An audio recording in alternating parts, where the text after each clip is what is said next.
Hallelujah, praise the Lord. Ang pinakamataas na pagpupuri, pagluwalhati, pagdakila ay at sa ating daily, hallelujah, at ang pinakamamahal na Panginoon po lamang. And I give double honor to our dearly beloved Pastor Evangelist Willie Estrada Almeida, and his beloved children, at hindi po natin makakalimutan ang gininto ang turo at aral ng ating dearly beloved Assistant Pastor Lina C. Almeida.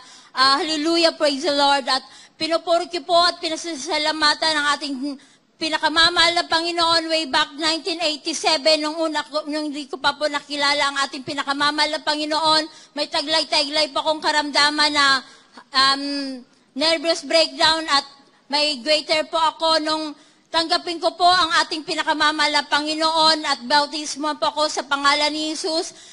Gradual healing ko po, natamo ang aking kagalingan. Hallelujah, praise the Lord. Way back 2005 po, nagkaroon po ako ng vehicular accident. Naputol po ang aking kanang braso po.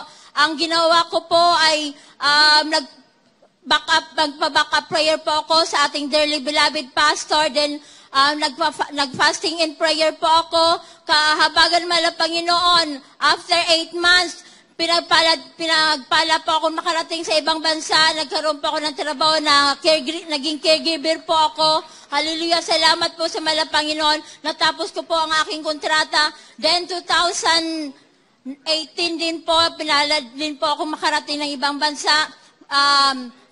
Bagamat po nagka-problema, pero grabe po ang himala ng mala Panginoon. 3 months po ako, gusto po ako ibenta ng aking employer.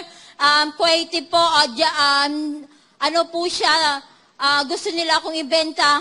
Pero ang ginawa ko po, ang turo at aral nating dearly beloved pastor, nagpa-backup prayer po ako at fasting and prayer po ako, agonizing prayer po, 2 oras sa madaling araw. Hallelujah. Kinabukasan po, kinausap po ako ng aking among judge. Sabi niya, Leia, takot ako sa Diyos ko kasi ako Muslim, nag-aayuno din ako. Pero sabi niya, mas takot ako sa Diyos mo kasi hindi ko alam kung ano nangyayari. Grabe, natitwist ang aming decision. O sige, sabi niya, bibigyan na kita ng ticket na nasa first class pa, umuwi ka muna, magbakasyon ka. Salamat sa ating pinakamamahal na Panginoon sa himala at pagpapala na pinagkaloob niya. At noong 2020 po, may ahas pong po sa amin, sa bakuran po, Philippine Cobra po, yung halos 1 meter po.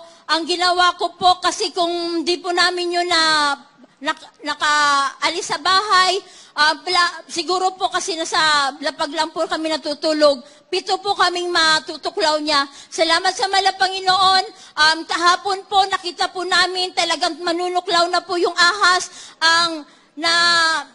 Ang inano po namin, ang turo at aral na ating dearly beloved pastor na sa gipitan, tawagin ang mag-hallelujah, praise the Lord. Talaga po yung ahas ng hina hanggang sa napatay po namin. Hallelujah, thank you so much, there is Jesus. At pinupuri ko po at pinasasalamatan ang ating pinakamamahal na Panginoon sa pandemic na to. Magto 2 years, hindi po kami ni minsan pinabayaan ng ating pinakamamahal na Panginoon. Totoo po talaga, ang pagbibigay ay susi ng pagpapala, ang sacrificial giving. Salamat sa mala Panginoon. Hindi po namin alam kung saan po, sino ang nagbibigay sa amin. Tapaw-apaw na pagpapala. Tapos, nawala pa po ang kapatid ko po ng trabaho. 4 po ang anak niya. Salamat sa mala Panginoon, hindi po kami pinagkulang. Thank you so much, Jesus. Ang lahat ng kapurihan, pasalamat, pagluwalhati ay tanging sa ating pinakamamahal na Panginoon po lamang. Hallelujah, praise the Lord.